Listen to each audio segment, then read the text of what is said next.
Olá, hoje vamos direto sem apresentações, ok? Que o assunto hoje é longo. Estamos na semana 34, matemática G, super teoria 4, capítulo 15. Vamos falar de cilindro hoje. Isso está na página 41 da apostila 4. Lá na apostila 2, depois da teoria, no capítulo 15, você vai pegar da página 87 até 89 e a gente vai fazer de 1 a 8. Legal?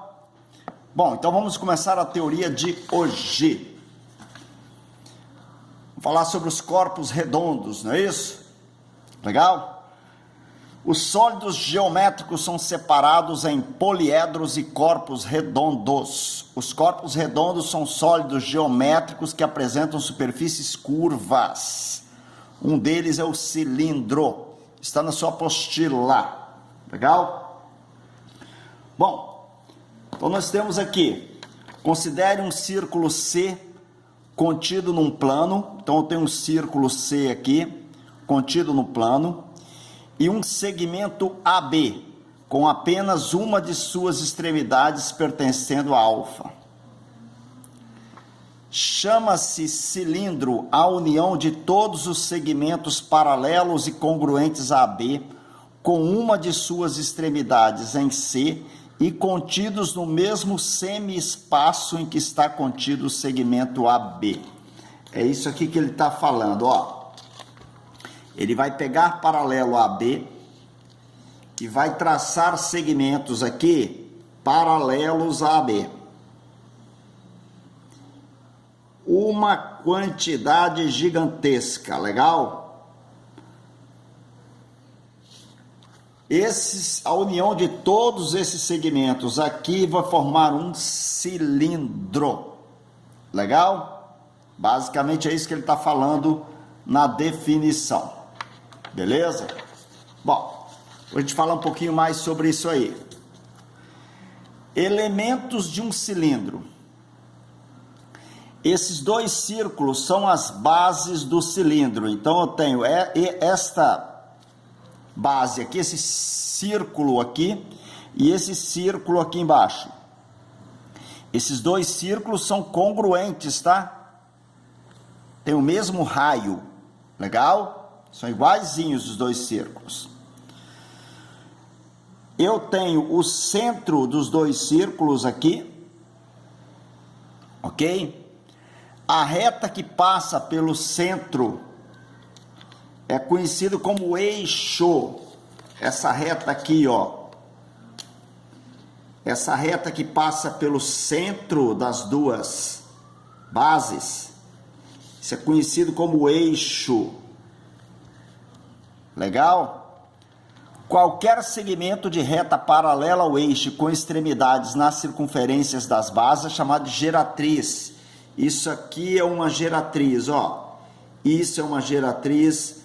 Isso é uma geratriz, isso é uma geratriz e assim sucessivamente. Legal? Então tem uma infinidade de geratrizes, são todas paralelas a AB.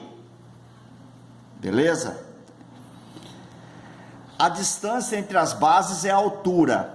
Como o meu cilindro não é reto, ó, quando esse ângulo aqui for um ângulo diferente de 90 graus, não é cilindro reto. Daí a altura vai ser a distância das duas bases, marcada nesse sentido aqui. Tranquilo? A área da base a gente vai chamar de AB, Azão Bzinho, né? A área lateral de AL. Legal? A soma das áreas das duas bases com a área lateral, que daqui a pouco a gente vê, é chamada de área total do cilindro. E será indicada por AT, área total. Legal? Muito bem.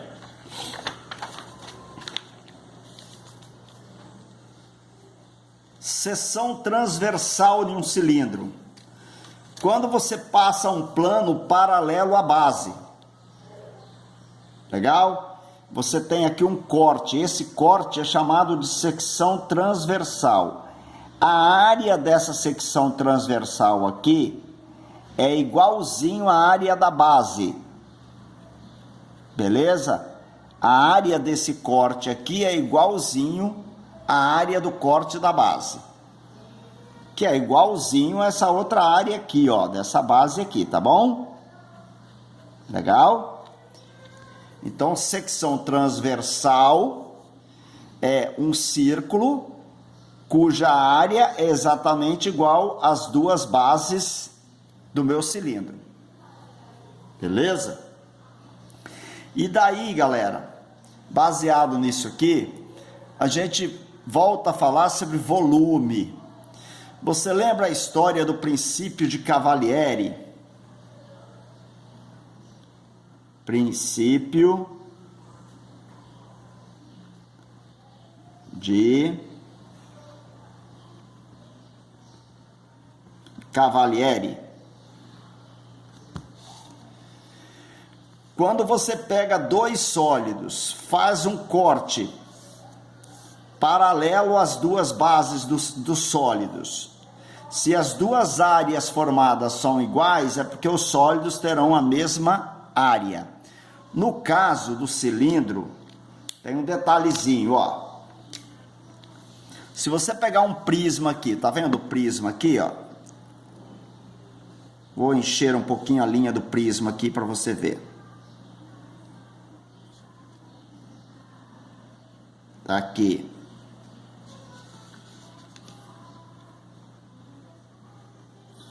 Então, eu tenho um prisma aqui.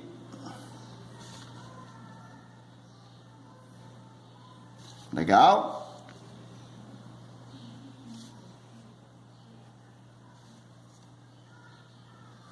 Aí. Temos um prisma aqui. E um cilindro. Se eu faço um corte paralelo às bases, se esta área formada aqui for exatamente igual a essa área formada aqui, ok? E todas as outras áreas sempre iguais, né? Qualquer corte que você faz em qualquer altura, você vai me dar duas áreas iguais, as áreas das secções iguais, significa dizer que esses dois sólidos aqui terão o mesmo volume. Você lembra como é que calcula volume de paralelepípedo? O paralelepípedo é um prisma, área da base vezes altura, ok? O volume do cilindro vai ter exatamente a mesma fórmula da área do volume de um prisma, ou seja, o volume também é a área da base vezes a altura.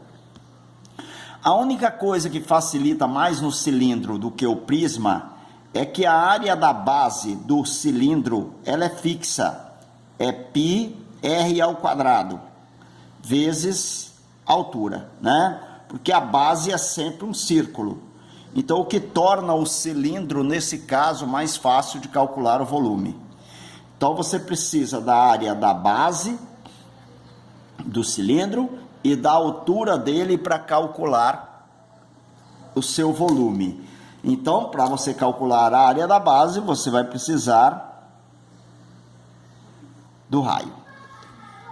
Legal? Muito bem.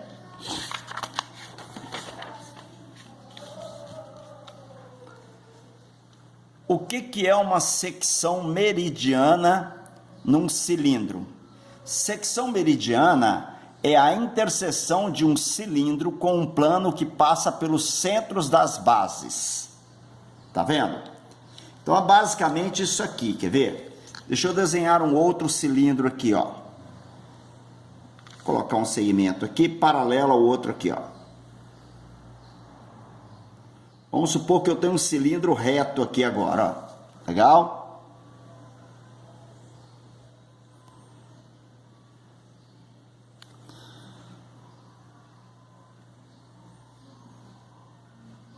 Beleza? Temos um cilindro reto.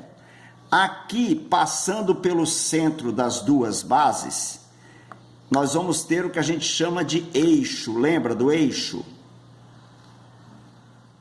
Isso aqui é um eixo, ó.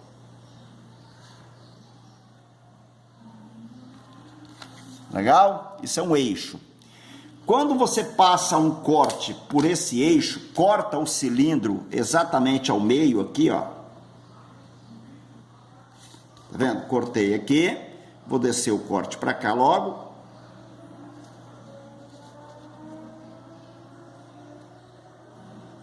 Cortei aqui.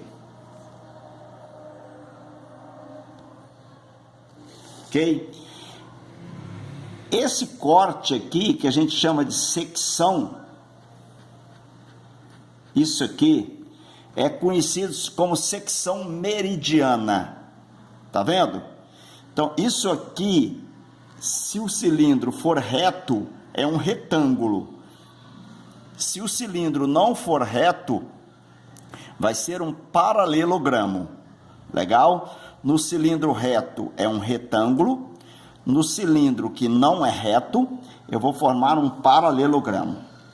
Legal? Isso que é a secção meridiana de um cilindro.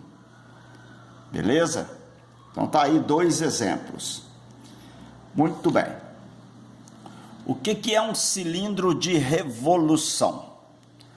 Cilindro de revolução é um cilindro formado pela rotação de um retângulo em torno de um eixo.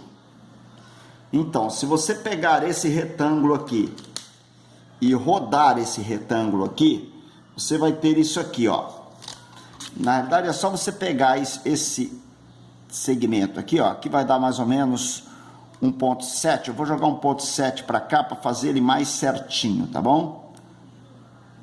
Aqui, ó. Legal? Vou jogar ele para cá também, ó.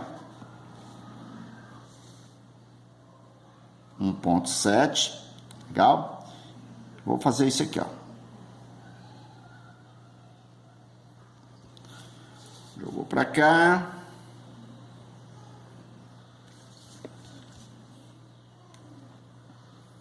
Ok. Então, se você rodar esse retângulo aqui em volta, né, você vai formar um cilindro.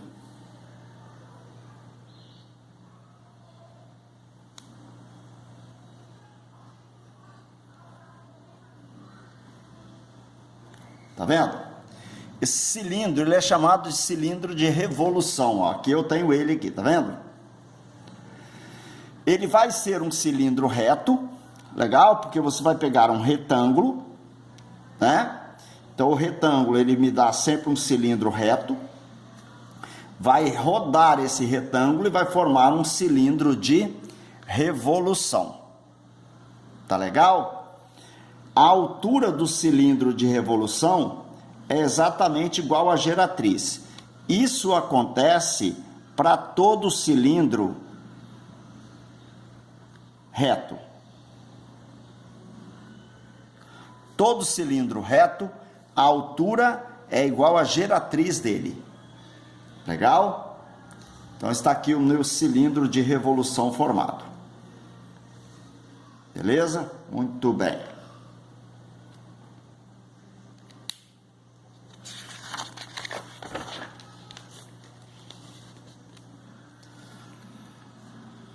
Que vem a ser um cilindro reto. Eu já falei nele, né?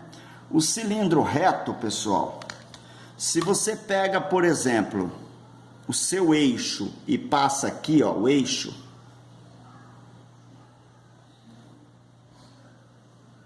Vendo? Isso aqui é o eixo. Se o eixo formar com o plano das bases sempre um ângulo de 90 graus, o meu cilindro, ele é reto. Então, a secção meridiana dele é um retângulo, ó.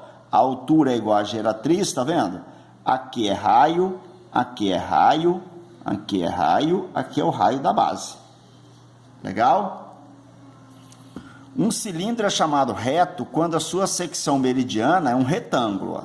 Isso aqui é um retângulo. Legal? Quando o eixo forma com o plano da base ângulos de 90 graus sempre. Beleza? Aí ele se caracteriza como um cilindro reto. Eu tenho aqui mais ou menos para vocês verem o cilindro. Daqui a pouco eu vou mostrar para vocês, ó. Isso aqui é um cilindro reto, tá vendo? Cilindro reto, ó, né? Você coloca ele em pezinho certinho, ó. Legal? Isso aqui é um cilindro reto. Beleza? Essas linhas aqui são as geratrizes do cilindro. E esse outro aqui, ó, vai ser um cilindro não reto, um oblíquo. Tá vendo? Ó, esse cilindro é oblíquo. Se você tentar colocar ali em pé, na realidade, ó, você tem um plano aqui. Colocou um plano aqui, tá vendo? O ângulo formado com o plano não é um ângulo de 90 graus. Legal? Esse cilindro aqui, ele não é reto. O meu outro cilindro, esse aqui, já vem a ser um cilindro reto. Daqui a pouco a gente vai falar sobre eles. Ok? Opa, virou aqui, peraí. Então, se você pegar esse cilindro aqui, colocar um plano aqui, ó. Esse ângulo formado aqui com esse plano é sempre um ângulo de 90 graus. Tá bom? Meu cilindro vai ficar em pé certinho. Daqui a pouco eu falo sobre eles melhor. Bom, a área da minha secção meridiana de um cilindro reto é a área de um retângulo, né? Repare que essa dimensão aqui, ó, ela é igual a 2R. A altura é igual a geratriz, né? Então, a área da secção meridiana é 2R vezes H. Legal? É a base vezes a altura. 2R vezes H. O que é um cilindro equilátero? O cilindro é equilátero quando essa secção meridiana aqui for um quadrado. Legal? Então, se essa secção meridiana for um quadrado, significa dizer que o cilindro é equilátero. Beleza? Então, isso aqui é exatamente um quadrado, tá vendo? Ou seja,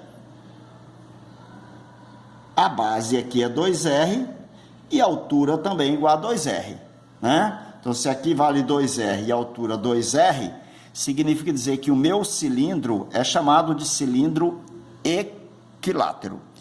Esse cilindro equilátero, pessoal, você usa muito na sua casa, por exemplo. Na verdade, você usa muito assim. Quem usa é quem vende o cilindro, né? Essas latas de ervilha, normalmente, essas latinhas de milho que vem, né? Normalmente ela vem na forma de cilindro equilátero. Leite condensado, por exemplo, a forma é exatamente igual a isso. Se você pega o diâmetro da base e a altura, eles vão ser iguaizinhos, ó. Isso aqui, né, igual isso aqui. Essas latas normalmente têm esse formato. É um cilindro equilátero. Legal? Daqui a pouco a gente fala um pouquinho mais sobre ele. Bom, um cilindro equilátero, a altura H, a medida G da geratriz e o diâmetro da base são iguais, né? Foi isso que eu acabei de falar. Nós temos um quadrado aqui.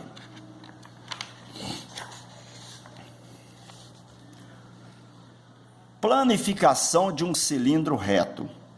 A planificação da superfície de um cilindro reto é composta por um retângulo de comprimento 2πr e altura h, e por dois círculos de raio r. Vou falar um pouquinho melhor sobre isso aqui. Olha só, se você pega um retângulo, tá vendo aqui um retângulo? Legal? Se você fechar esse retângulo nesse sentido aqui, ou no outro sentido, que eu vou mostrar para vocês agora há pouco, você vai formar um cilindro reto. Legal? Então, isso aqui vai me dar um cilindro reto. Isso aqui, se eu fechar aqui assim também, vai me dar um cilindro reto, tá bom? Então, esse cilindro aqui vai ser reto. Legal? Aqui, ó, fechar aqui embaixo, né? Esse cilindro é reto. Vou colocá-lo ali em pé para você, ó. Tá vendo? um cilindro reto ali, ó. Legal? Esse cilindro é reto. Beleza? Isso, galera, quando você tem um retângulo, tá vendo? Então, quando você pega um retângulo e fecha, você forma um cilindro reto. Legal? Vou falar um pouquinho mais sobre ele agora. Agora, dá uma olhada nisso aqui. Pera aí, deixa eu pegar um elemento aqui.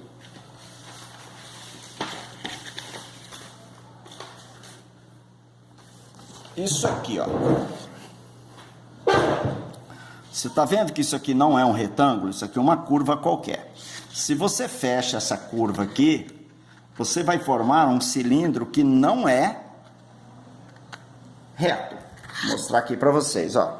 Tá vendo? Olha, meu cilindro não é reto.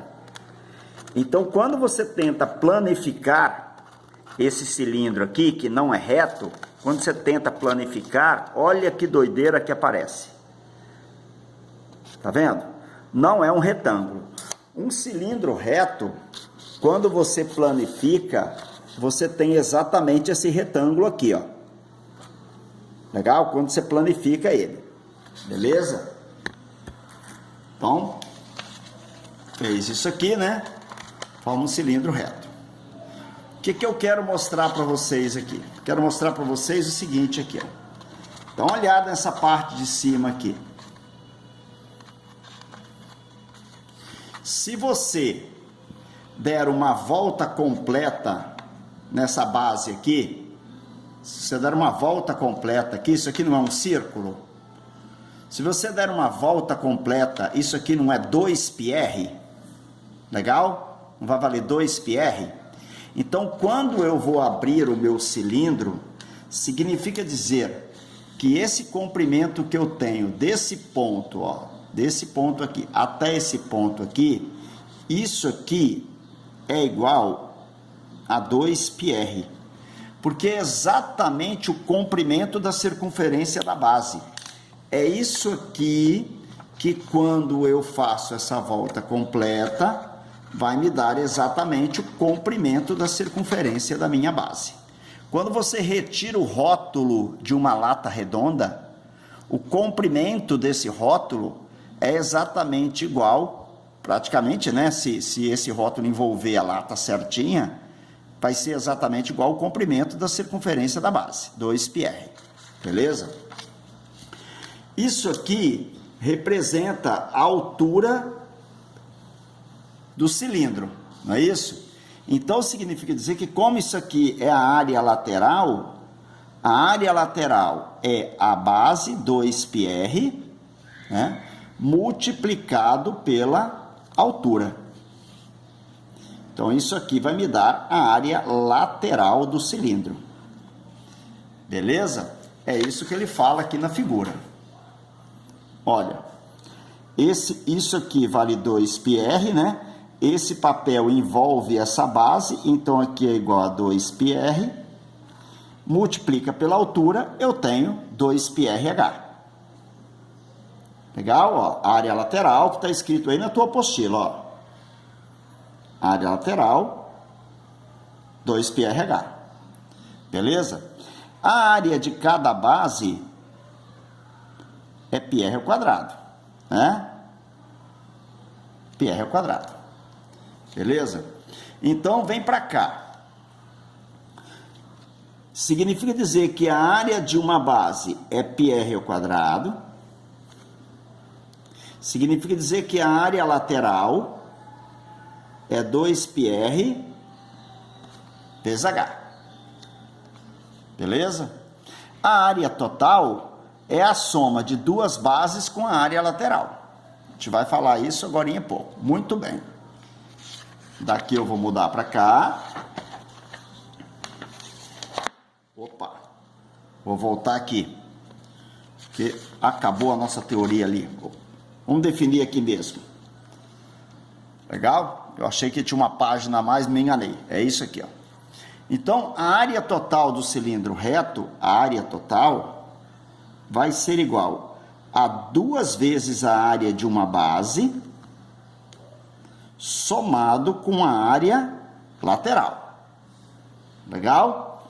Então, a área total vai ser igual a 2πr ao quadrado, que é a área de uma base, mais a área lateral, 2πrh. Quem é que pode colocar em evidência aqui? Eu posso colocar o 2πr. Colocando 2πr, vai sobrar o que aqui? R, e do lado de cá vai sobrar apenas H.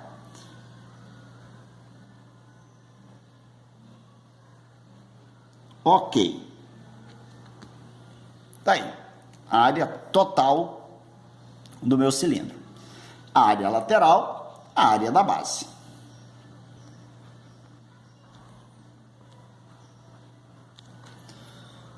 Tudo bem? Bom, basicamente essa teoria que você precisa saber de cilindro, tá? Você resolve 100% das atividades. Vai depender, logicamente, de alguma coisa que possa parecer diferente, né? Que você acha que de repente não cai na fórmula, mas cai. Vou resolver com vocês um exercício aqui, por exemplo, que caiu no Enem. Que é um exercício, basicamente, você vai olhar e falar assim, um exercício diferente, né, professor? Nem tanto. Olha bem o que ele fala nesse exercício, ó. Uma artesã confecciona 2 diferentes tipos de vela ornamental, a partir de moldes feitos com cartões de papel retangulares de 20 centímetros por 10 centímetros, conforme ilustra as figuras abaixo. Unindo 2 lados opostos do cartão de 2 maneiras, o artesão forma cilindros e, em seguida, os preenche completamente com parafina. Ok? É isso aqui que nós temos. Beleza? Então, nós vamos formar 2 tipos de cilindro. Ó. Se você pega e une aqui, você vai formar um cilindro. Tá vendo? Cilindro mais gordinho. Se você vira nesse sentido aqui, você também forma um cilindro. Só que esse cilindro, ele é um pouquinho mais magrinho que o outro. Deixa eu mostrar aqui para vocês, ó. Mais ou menos seria isso aqui, tá vendo, ó? Você forma esse cilindro num sentido, né? E você forma esse cilindro aqui em outro sentido. Legal? Esses 2 cilindros têm a mesma área lateral, mas terão volumes diferentes, tá? Vamos ver aqui o que acontece. Bom, então, você pode pegar 20 por 10 assim nesse sentido, fazer esse cilindro, ou 10 por 20 e fazer esse tipo de cilindro. Ela vai encher com parafina aqui dentro, tá bom? Supondo-se que o custo da vela seja diretamente proporcional ao volume de parafina empregado, o custo da vela do tipo 1 em relação ao custo da vela do tipo 2 será: quanto vai custar essa vela em relação a esta vela aqui? Beleza? Bom, vamos lá. Olha a primeira vela, pessoal. Presta atenção aqui. Isso aqui, você lembra que esse segmento todinho aqui, ele valia 2πr? Tá vendo? Isso vale 2πr, né? Esse comprimento aqui. Então, esse comprimento todinho aqui, eu vou chamar de 2πrzão, né? Para dizer que esse raio aqui é Rzão e esse raio aqui vai ser Rzinho. Então, 2πrzão é igual a 20. Tudo bem? Então, quanto que vale o raio da base desse cilindro aqui? O raio da base vai ser 20 dividido por 2π. Ou seja, esse raio vai ser igual a 10 dividido por π. Centímetro, tá? Ok. E o volume dessa vela, então? O volume é π vezes r ao quadrado multiplicado pela altura. Tranquilo? Então, o volume vai ser igual π vezes, quanto que vale o raio? 10 sobre π. Ao quadrado multiplicado pela altura. E quanto vale a altura? 10 centímetros. Então, esse volume vai ser igual a π vezes 10 ao quadrado vai dar 100, dividido por π ao quadrado, né? Vezes o 10. Então, o volume, vamos chamar isso aqui de volume 1, né? Volume 1. Eu vou tirar esse π com π aqui de baixo, tá bom? Esse 10 multiplica por esse 10. Isso vai dar 1000 dividido por π centímetro cúbico. Ok. Como eu quero comparar volumes, eu não vou colocar o valor de π aqui, porque aqui também vai ter exatamente esse elemento π no numerador, no denominador, tá bom? Vamos ver o volume 2. Bom, repare bem que 2πrzinho, né? Ó, isso aqui vale 2πrzinho. É igual a quanto? Agora é igual a 10. Significa dizer que Rzinho é igual a 10 dividido por 2π. Ok? Que o Rzinho vai ser igual a 5 sobre π.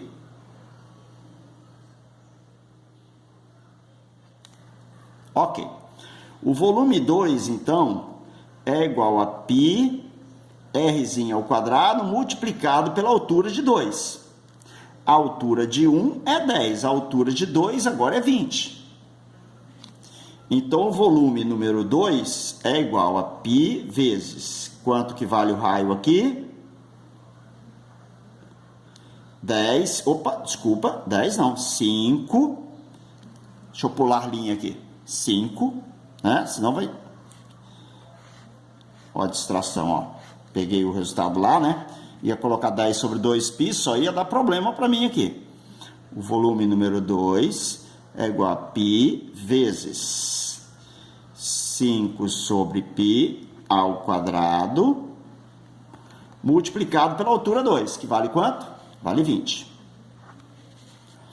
Então, o volume 2 é igual a π vezes 5 ao quadrado, 25, dividido por π ao quadrado, vezes 20. O volume 2 é igual, π eu corto com π, né? 25 vezes 20, 2 vezes 25 vai dar 50, vai dar 500 sobre π, centímetro cúbico. Ok, isso aqui está eliminado, né? No final, pessoal, daria, se você pegar esse 10 sobre 2π ou 5 sobre π e elevar ao quadrado, no final a gente vai simplificar, vai dar o mesmo resultado, tá? Porém, é bem mais fácil fazer desse jeito, né? O que que acontece com o volume daqui para cá ou daqui para lá? Este volume 1 é o dobro do volume 2, beleza? Então, eu posso afirmar que o volume número 1 é o dobro do volume número 2. Se o preço é proporcional ao volume, o preço de 1 é o dobro do preço de 2. É isso aqui que você deveria, de repente, ficar de olho. Professor, sempre acontece, nesse caso, sempre acontece, olha, se o raio aqui é a metade desse raio, né? Tá vendo que é a metade? Aqui é 10π, aqui é 5 sobre π centímetros, tá bom? Se for a metade, agora você tem que notar também o seguinte, pessoal. Essa altura aqui é a metade dessa, tá? Tem que acontecer essas duas coincidências, tá bom? Aí, logicamente, eu posso dizer algo a respeito... Opa! Desculpa aí, hein? Ai, ainda bem que vocês estão de máscara. Beleza. Então, eu posso dizer que isso sempre acontece, mas tem que haver essas duas coincidências, né? Esse raio, o dobro desse, essa altura, o dobro dessa, né? Sempre vai acontecer isso com os volumes. Tranquilo, galera? Então, isso aqui, ó, você vem aqui, o custo da vela 1 em relação ao custo da vela 2 será o dobro. A vela 1 é o dobro do preço da vela número 2. Tá bom, galera? Então, tá aqui, quiser tirar um print aí, ó. Ok? Essa questão está na sua apostila também, tá bom? Não precisa se preocupar. Professor, onde está isso aqui? Está na sua apostila. Beleza? Ele está explicando lá os procedimentos. Legal? Muito bem. Se cuidem, qualquer dúvida no meu e-mail institucional. Beleza? Um abraço aí para vocês. Até a próxima aula.